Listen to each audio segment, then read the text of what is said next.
Hey, Jules Blessed Vegan, and as always, welcome to my channel. And for those of you who are new, I hope you can benefit. So I'm talking about self-empowerment, and this is part 2. I, of course, will include this as the description of the video, but I like this article because it's just so organic, It's just one person sharing their story, but in doing so, you can see the empowerment and the potential for self-empowerment. So this is titled Self-Empowerment, 5 tips to get your dreams off the ground from a will-powered woman. I love that. So it says, I grew up with a negative father who was very practical and cynical about life, but I never lost my spirit of self-empowerment. Well, you can't lose what you never had, right? So I never really had that. I always believed that great things could happen. I was an optimist for sure. First and foremost, I believed in myself. Only when I was allowed to, let's put it that way. I never let anyone else's opinion deter me. That's a no for me. I was fortunate enough to have grandparents who believed in me tremendously.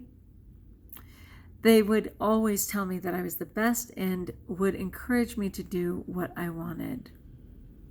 When I was 23, I moved from Melbourne, Australia to London, England to start my shoe business. At 23, I love that. Everyone told me it couldn't be done. I wouldn't be able to find a factory. I don't have any design experience. I wouldn't be able to get the manufacturing cost I needed. The list went on. I'm sure some of you can relate to that. I think other people are just afraid when someone has a dream, and they're just being straight up with it.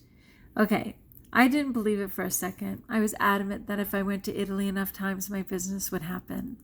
So I took 4 trips to Italy every year.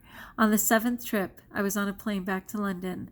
I was finding it difficult to find a factory that wanted to work with a small business. I felt disheartened, wondering if my dreams were ever going to come to fruition.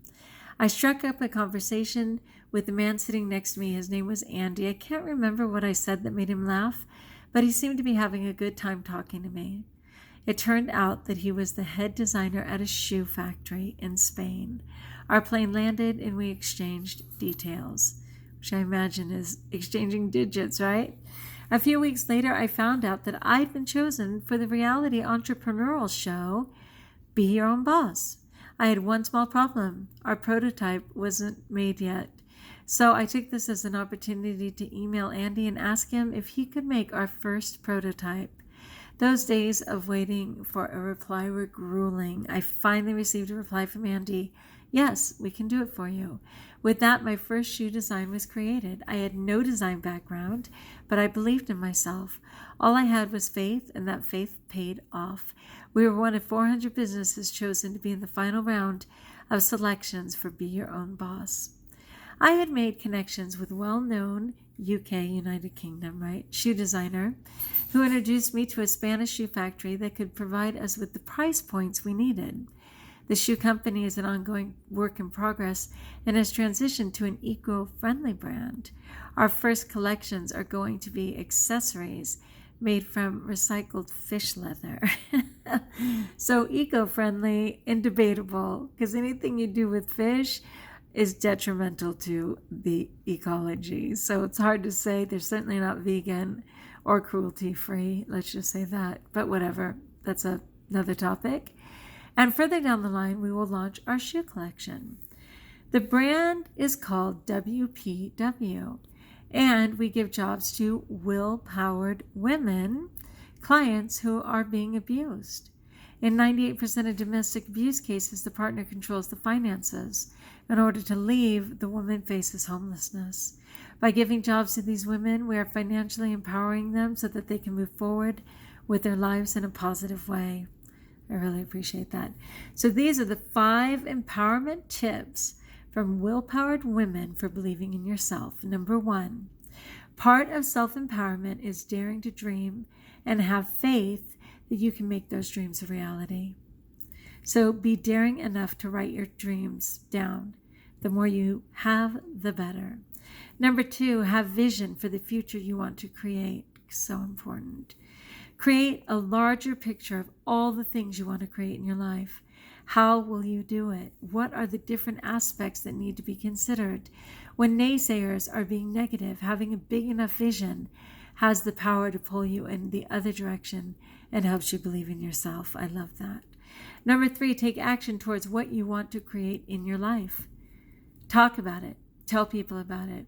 Figure out the small next steps to take towards making it happen. That alone shows that you believe in yourself, your dreams, and your aspirations. Number 4, know who you are and what values you hold, and no one will ever be able to tell you who you are or that something you want to do cannot be done. Let's read that again. Know who you are and what values you hold, and no one will ever be able to tell you who you are or that something you want to do cannot be done. Know your personal qualities and strengths and use those to build your self-esteem and self-belief. Number 5, when people tell you what you want to do is impossible, don't believe them. Believe in yourself more and you will do whatever you set out to achieve. If someone says it can't be done, say to yourself, I am going to prove him or her wrong, and I'm going to do it. Be certain that it can be done and you will do it. All right, so just a side note, Willpowered Women works with, supports, and creates communities for 18 to 34-year-old women without children who are being abused or have been abused. Anyway, I really appreciate their intentions, right? To be eco-friendly, they got to tighten that up a little bit, and to help women, because it is so true. When your finances are tied up in a relationship, it makes it very difficult to find your footing. All right, my friends, like if you like, join us if you haven't, subscribe. Let me know in the comments below how I can support you and what you thought about that. And I will go on tomorrow with more resources on how to become self-empowered. And until we talk again, best of all, know that you're blessed.